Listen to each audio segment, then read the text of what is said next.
Hello అందరికీ. ఎలా ఉన్నారు? అందరూ బాగున్నారా? నేను బాగున్నాను. అలాగే మీరందరూ కూడా బాగుండాలని చెప్పేసి కోరుకుంటున్నాను.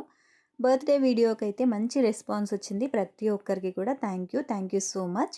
ఇది బర్త్‌డే నెక్స్ట్ డే నేను బీచ్‌కెళ్ళాను మార్నింగ్ 7:30కి. నాకు మార్నింగ్ బీచ్‌కెళ్ళి ఫోటోస్ దిగడమైనా, వీడియోస్ తీసుకోవడమైనా చాలా ఇష్టం.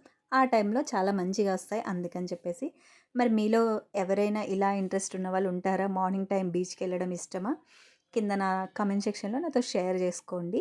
అండ్ ఇక్కడ ఈ ఫ్రాక్ గురించి కూడా చాలామంది అడిగారు. ఇది నేను 2020లో బర్త్‌డేకే మెటీరియల్ అది తీసుకొని స్టిచ్చింగ్ అది చేపించుకున్నాను. మార్నింగ్ వైట్ డ్రెస్ వేసుకుంటే బాగుంటది కదా బీచ్‌లో అని చెప్పేసి, ఈ డ్రెస్ అయితే నేను బీచ్‌కెళ్ళి ఫుల్‌గా ఎంజాయ్ చేసొచ్చాను. అండ్ నేను మాక్సిమం చిన్న చిన్న హ్యాపీనెస్‌నన్నీ నాకు నేనుగానే క్రియేట్ చేసుకుంటాను. అంటే ఎక్కడో లాంగ్ ప్లేసెస్‌కి వెళ్ళి నేను ఎంజాయ్ చేస్తేనే నాకు హ్యాపీనెస్ అనైతే నేనెప్పుడు అనుకోను. నా హ్యాపీనెస్‌ని ఎప్పుడు ఇక్కడ చిన్న చిన్న ప్లేసెస్‌లోనే నేను క్రియేట్ చేసుకుంటూ ఉంటాననమాట. సో, ఇదైతే ఈరోజు వీడియో. చాలా బా వచ్చింది ఫోటోస్ అన్నీ గూడా. నచ్చితే గనక లైక్ చేసి సబ్స్క్రైబ్ చేయడం మాత్రం అస్సలు మర్చిపోవద్దు.